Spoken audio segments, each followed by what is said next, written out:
Hi everyone, my name is Anish Kumar. I am a pharmacist by profession. आज हम बात करने जा रहे हैं बहुत सारे सिस्टम्स ऑफ ट्रीटमेंट जिससे कि किसी भी मानव शरीर का इलाज किया जाता है। जो भी हमारे आसपास मौजूद इलाज के तरीके और जो भी पद्धतियाँ मौजूद हैं उनके बारे में हम बात करेंगे।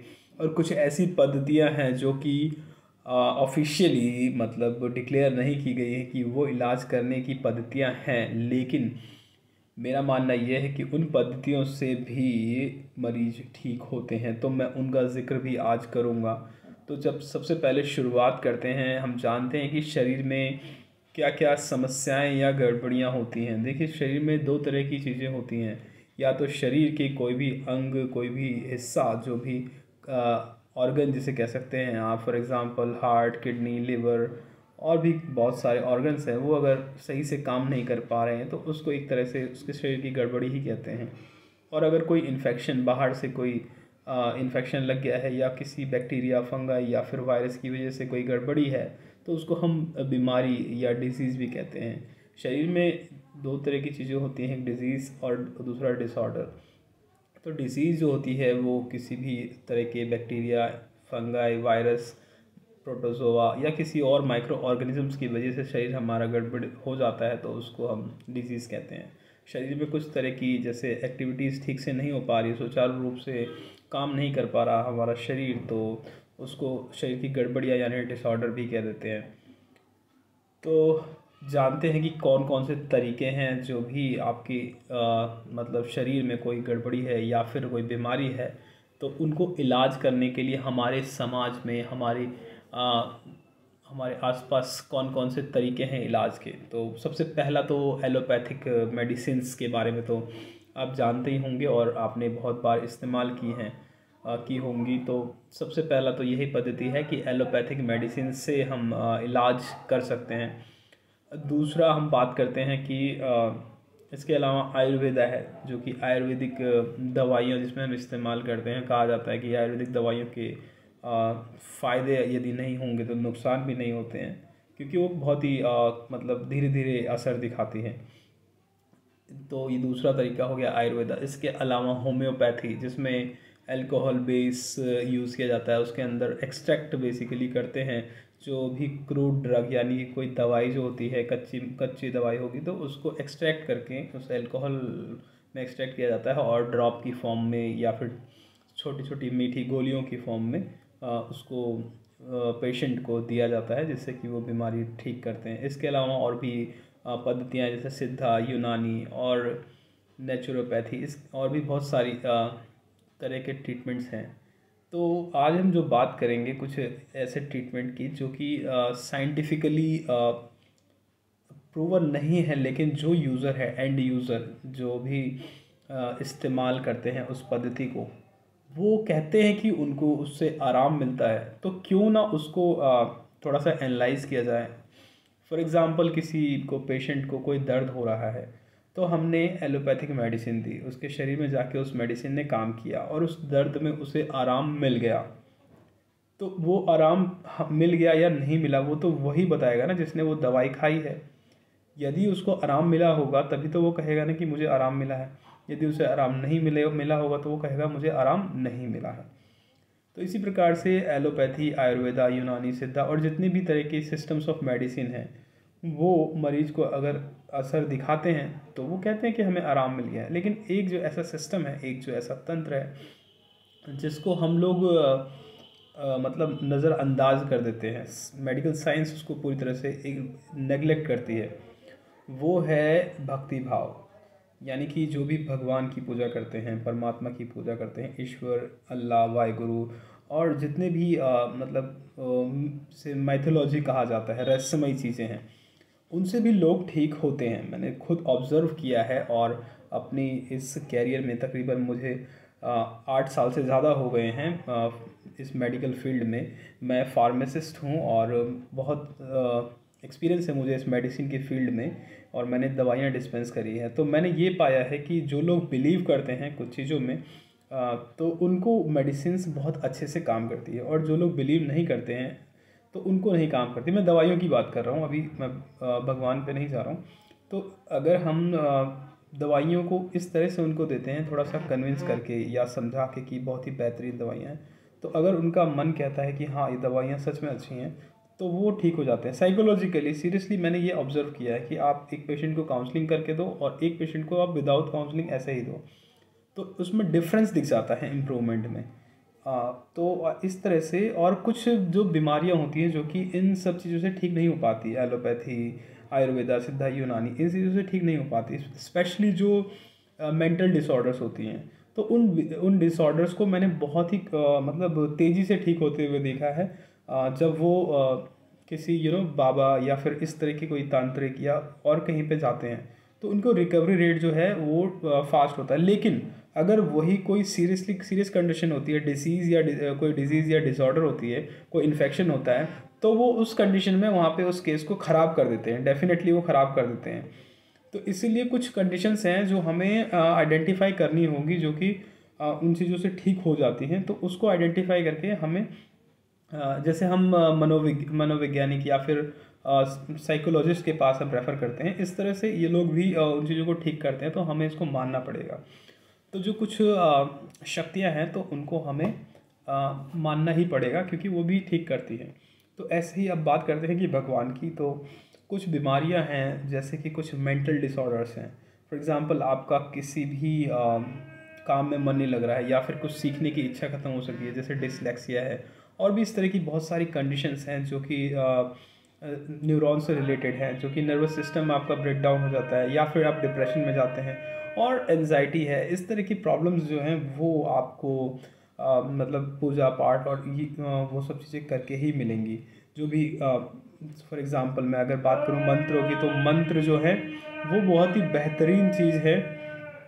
वो आपके जो इनर माइंड है उसको पीसफुल मतलब एक शांत अवस्था में लाने के लिए, जैसे हम कहते हैं मेडिटेशन और योगा करिए, तो मेडिटेशन ध्यान जब आप केंद्रित करते हैं, तो फॉर एग्ज़ाम्पल जो ब्लड प्रेशर के मरीज़ हैं, तो हाई ब्लड प्रेशर इसी वजह से होता है कि आपकी जो बॉडी है वो मल्टीपल फंक्शंस एक साथ कर रही होती है, मतलब वो बहुत ज़्यादा टेंशन में कुछ सोच रहे होते हैं, और फिर बॉडी मूवमेंट होता है, और इस तरह से बहुत सारी मल्टीपल एक्टिविटी, जैसे किसी कंप्यूटर में बहुत सारी फाइलें खुल जाती हैं तो कंप्यूटर हैंग करने लगता है।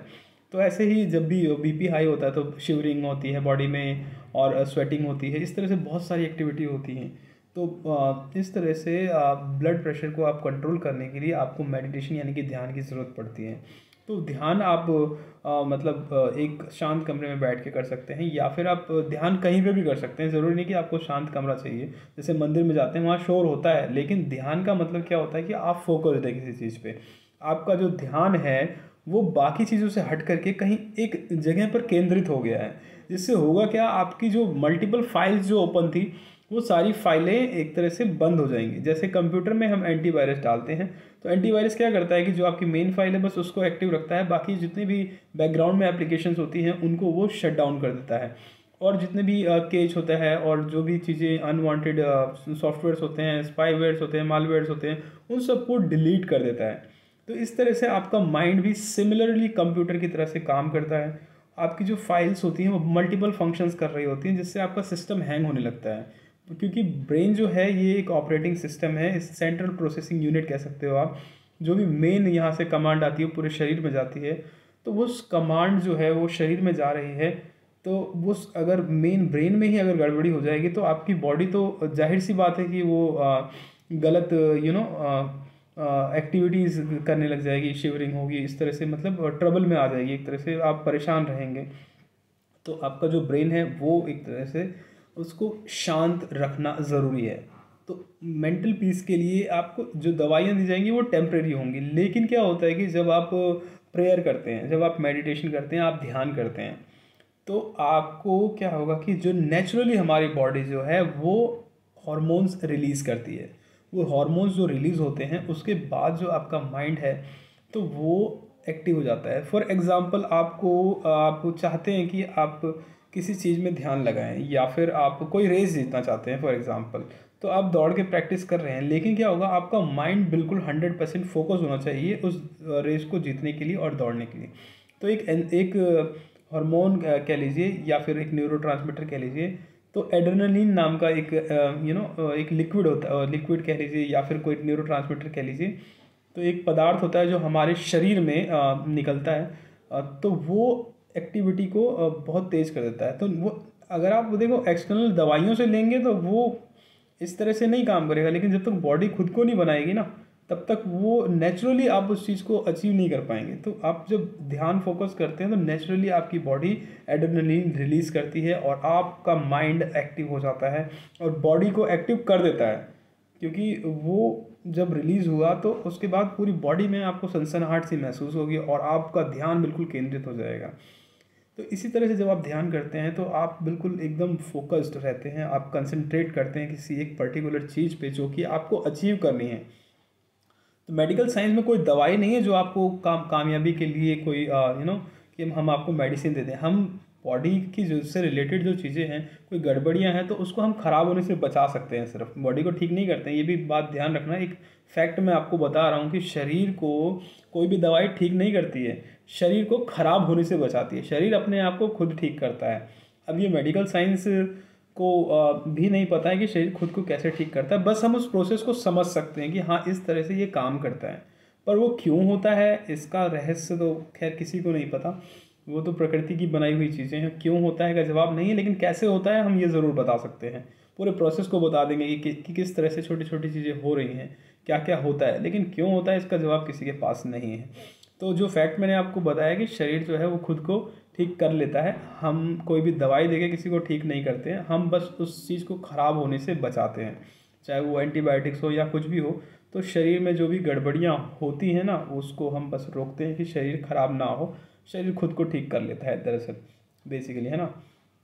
तो हम बात कर रहे थे कि कुछ भी आपको अगर अचीव करना है या फिर आपको कोई मेंटल प्रॉब्लम है, दिमाग से रिलेटेड कोई भी प्रॉब्लम है, या फिर शरीर से रिलेटेड भी कोई प्रॉब्लम है कि आपको कोई वीकनेस आ रही है, इस तरह की चीज़ें हैं, तो आपको थोड़ा ध्यान केंद्रित करना चाहिए और जो पूजा पाठ है उसमें भी ध्यान लगाना चाहिए। तो उसके लिए भी देखो क्या होना चाहिए कि हमारे पास कोई सिस्टम नहीं है, तंत्र नहीं है जिससे कि हम उसको प्रॉपर वे में फॉलो कर पाएँ। तो इसके लिए भी ना पढ़ाई होनी चाहिए और एक प्रॉपर गाइडलाइंस होनी चाहिए। जैसे कि आयुर्वेदा में भी है, किताबें लिखी हुई हैं कि ये तंत्र करो, मतलब इतने अमाउंट में इस दवाई को इस तरह से लेना है, इतने ग्राम इतनी मात्रा में, मतलब इस तरह से लेना है, तब जाके वो असर दिखाएगी। एलोपैथी में तो खैर सारी चीज़ें कैलकुलेटेड मात्रा में बन के आती हैं, सब कुछ तैयार होता है, प्रॉपर टेस्टिंग होती है, सब कुछ होता है।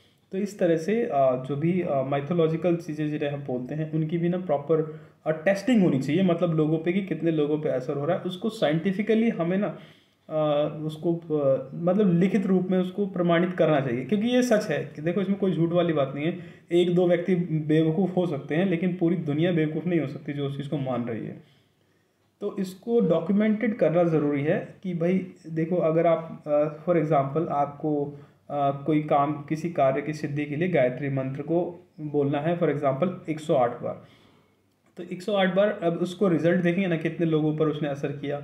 हो सकता है कि वो 100% लोगों पर असर करे, हो सकता है कि वो सिर्फ 90% लोगों पर असर करे। तो गायत्री मंत्र से भी ज़्यादा कोई और पावरफुल मंत्र हो, फॉर एग्ज़ाम्पल कोई शिव जी का मंत्र हो, तो फिर वो मंत्र दे दिया जाए, तो उस पर रिज़ल्ट देखा जाए। हो सकता है उसकी जो पोटेंसी है वो 95% हो। तो इस तरह से जो भी समस्या रहेगी उसके हिसाब से, बीमारी के हिसाब से आपको इलाज मतलब दे दिया जाएगा। तो इस पे और मैं रिसर्च करूँगा, वीडियोस बनाऊँगा और डिटेल में मैं अपने जो हमारे जो स्क्रिप्चर्स हैं, स्पेशली जो हमारे हिंदू धर्म से रिलेटेड हैं, वेदास, पुराण, उपनिषद, इन पे काम करूँगा और वहाँ से मैं एक्सट्रैक्ट करूँगा जो भी चीज़ें हैं, जो भी साइंटिफिकली मुझे लगता है कि ये साइंटिफिकली ठीक कर सकती हैं लोगों को। और देखो मेरा काम है कि मैं लोगों को ठीक कर, मतलब मैं उनको सही सलाह दूँ ताकि वो ठीक हो जाए, चाहे वो किसी भी तरीके से हो। बस अपना एम है, अपना उद्देश्य है कि लोग ठीक रहें, स्वस्थ रहें, चाहे वो भगवान उन्हें करें, चाहे इंसान करे, चाहे कोई और करे, बस हमारा एम यही है कि लोग ठीक रहें, स्वस्थ रहें, मस्त रहें। तो बस इतनी सी बात है और आप लोग, मुझे उम्मीद है कि इसमें मेरा साथ देंगे। तो तब तक के लिए जय हिंद, जय भारत।